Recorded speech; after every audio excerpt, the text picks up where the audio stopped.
Seja bem-vindo, se inscreva no canal aí, beleza? E bora aí pro vídeo de hoje. Sem sururu. Sem sururu, sem sassaricá, isso aí vai me dar um problema. Que a gente ia falar sobre o ataque do Flamengo com o Juninho, tá, Pedro? Pelo amor de Deus. Sussuru e sassaricos tem muitos aí no Flamengo. Olha que isso daí vem de longe, hein? Mas tudo bem, vamos lá. Tudo bem, pessoal? Mais uma vez estamos aí. Flamengo que, enfim, o elenco principal segue nos treinamentos aqui no Rio de Janeiro, no Ninho do Urubu, né, fazendo as atividades. O calor continua muito forte, então, mais uma vez, uma atividade pela manhã, mais cedo, 5 horas da tarde, como foi adiado ontem, vai ser a atividade no Ninho, e aí o Juninho participando dessas atividades também. Não se sabe se ele vai participar do jogo de sábado contra o Volta Redonda em Brasília, a estreia do elenco principal em jogos oficiais nessa temporada. Já teve aquela atuação contra o São Paulo ali em 2025, mas vai depender do dia a dia, como é que ele vai ser avaliado pelo Felipe Luiz. O Cebolinha, depois de vários meses em recuperação, né, aquela ruptura no tendão de Aquiles do pé esquerdo, também voltou a treinar ontem, então, junto com o elenco, eu digo, né, então também vai passar por avaliações. Então o Juninho chegou, foi apresentado ontem assim à imprensa, no gramado, de uma maneira diferente, ganhou a camisa número 23 do José Boto, e aí rapidamente todo mundo entrou ali, porque estava muito quente, entrou para a sala de imprensa. Perguntas ao Juninho, respostas curtas, mas bem diretas, objetivas, enfim, falando de uma maneira bem humilde, falando que não quer obviamente, se igualar ao Gabigol, quer construir a sua própria história, e ficou surpreso quando foi cogitado no Flamengo, que sempre cogita jogadores muito mais badalados do que ele. Então vamos ouvir um trechinho do Juninho. Eu encaro isso como um grande trabalho, um grande desafio na minha vida. Lógico, estou aqui para poder ajudar o Flamengo, não tem um jogador maior que o Flamengo. E se for dentro de campo, fora do campo, seja qualquer função que for, para ajudar o companheiro, principalmente o Pedro, que é um cara que é da minha posição hoje, e eu respeito, admiro, sempre admirei ele, é o 9 da nossa seleção hoje para mim.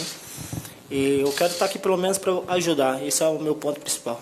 Eu não tenho o que falar dele, do Gabriel, o que ele fez aqui é visível para todos, principalmente para os flamenguistas. Eu acompanhei, sei o que ele fez, tenho muito respeito por ele, e ele tem um legado aqui no clube que é difícil de apagar isso. Mas eu sou apenas mais um trabalhador que estou aqui para poder ajudar a minha equipe, seja lá como for, da melhor maneira, e sempre está buscando as vitórias.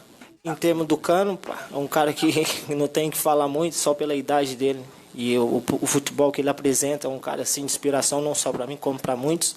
E é um cara que admiro por todos os fatores, principalmente a idade. Tá então, Juninho, atacante, 28 anos, 4 anos de acordo, vínculo com o Flamengo, 5 milhões de euros junto ao Karabag do Azerbaijão. Ele deu dica de turismo, falou que o Azerbaijão é bacana, é legal, vale conhecer, gastronomia, enfim, turismo.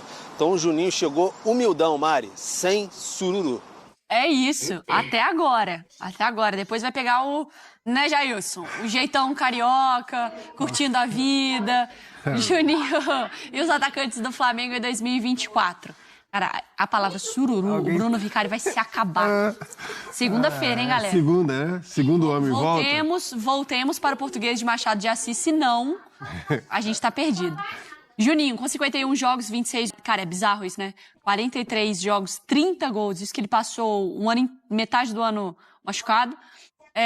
E o Gabi, com 38 jogos, 8 gols e 1 assistência. Claro que a média do Juninho, você coloca também o nível de competitividade, o nível dos adversários.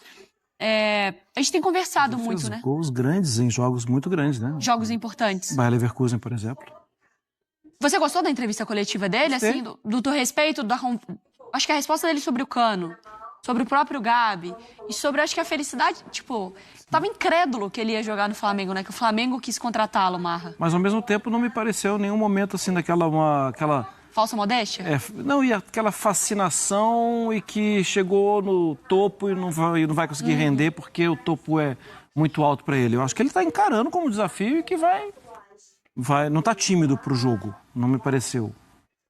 Eu gostei bastante, acho que ele vai ajudar, acho que o desafio é legal para ele. Ele tá encarando bem. Quando a gente vê algumas contratações do Flamengo, a gente já fala, Jailson, esse cara aí é para ser titular. Não vai contratar o De La Cruz por 80 milhões para o cara ser banco. Contratou o Juninho. Ontem a gente começou um pouquinho essa conversa. Ele é contratado para ser um titular do Flamengo? Ele chega com esse status? Não. Pra mim, não. Vai depender, obviamente, do que ele vai entregar em campo. O principal, até porque é o que a gente fala com um time de massa. Às vezes, enfim, vai jogar o Marcos, a gente trouxe alguns exemplos assim, de jogadores que jogavam para 2.000 pessoas, 3, 5.000 pessoas, e do nada você vai jogar para 40.000 pessoas, 50.000 todo jogo. É diferente, é outra coisa. Para mim, a função do Juninho é uma função em campo, é que o Flamengo estava precisando. É um cara que pode entregar como 9, mas é um cara que também pode jogar com o Pedro. É uma função que realmente o Flamengo precisava. Mas vai depender mais dele. Como ele disse, vou trabalhar, vou buscar meu espaço e tudo mais. Até porque a gente também estava falando em relação aos jogadores do ataque do Flamengo. Tem muito ponta. E a característica de jogador por dentro são poucos. O Juninho vem para ocupar justamente essa vaga de um cara que tem a capacidade de jogar por dentro. Então, sim, é uma função que estava em falta no Flamengo, aquele segundo atacante da antiga. Então, tem que ver se ele vai aproveitar essa oportunidade. Porque quando a gente coloca dos jogadores, o que foi, Marra? Não, tô pensando. Da ponta, assim, obviamente, Michael. Sim. Plata, Michael, Cebolinha, Luiz Araújo. São jogadores que alargam o campo. Exato. O Juninho é o cara que vai, quando você diz jogar por dentro, para explicar, obviamente, para o fã do esporte. Ele vai ter mais essa característica de aproximar do centroavante. É isso. Mas mesmo sem o centroavante, ele consegue também fazer o melhor jogo dele? Exatamente. É essa capacidade. Por exemplo, eu não vejo... O Plata fez isso até no final do ano passado. O Plata jogando mais por dentro. Por exemplo, assim... O Michael eu não consigo ver fazendo essa função, por exemplo. Alcaraz. O próprio Alcaraz foi escalado para fazer isso agora contra o São Paulo. Também, para mim, não funcionou bem. O Juninho tem essa capacidade, pelo que a gente viu, de conseguir jogar de costas também, quando for preciso. Conseguir proteger a bola, reter um pouco e dar o passe pro meia que está vindo de frente, ou enfim, girar e tentar dar um passe pro companheiro que está aberto. Então, por exemplo, os próprios Cebolinha. O Cebolinha é conhecido o tempo todo como ponta esquerda, mas eu acho que o Cebolinha consegue jogar de segundo atacante. Consegue. Sabe?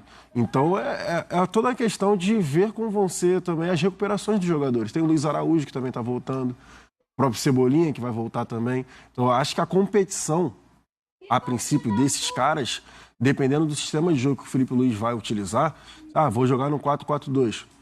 Essa é a competição de todos esses caras que a gente acabou de falar, como segundo atacante também, mas também podendo utilizar principalmente na ponta esquerda, que é onde está o Bruno Henrique, sabe?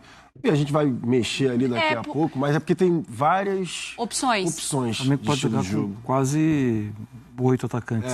É 4-3-3, 4-2-4, pode mexer de diversas formas. Por elenco, não, sem falar dos meninos da base, né? Exatamente. Sem falar. Tem o próprio Matheus Gonçalves que joga por dentro. O Felipe Luiz está testando o Matheus Gonçalves por dentro. Tem o Lohan. Lohan que não viajou. Tem opções, mas o Juninho era uma peça que faltava para mim.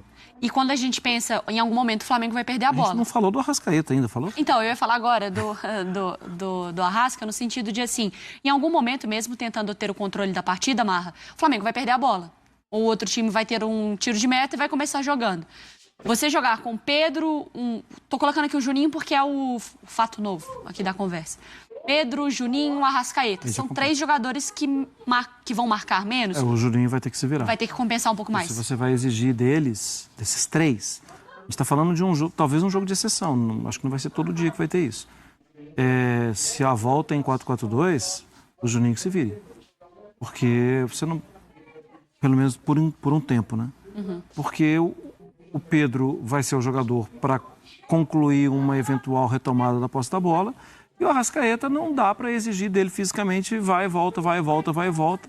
Você perde dele muito do cérebro bem oxigenado para enxergar coisas que só ele enxerga em campo, né? Então, volta... Ontem a gente fez aqui o campinho do Atlético, né? A volta do Hulk, não volta. A volta do Arrascaeta, não volta. Não precisa voltar. Acho até que o Pedro pode voltar mais. Pela juventude.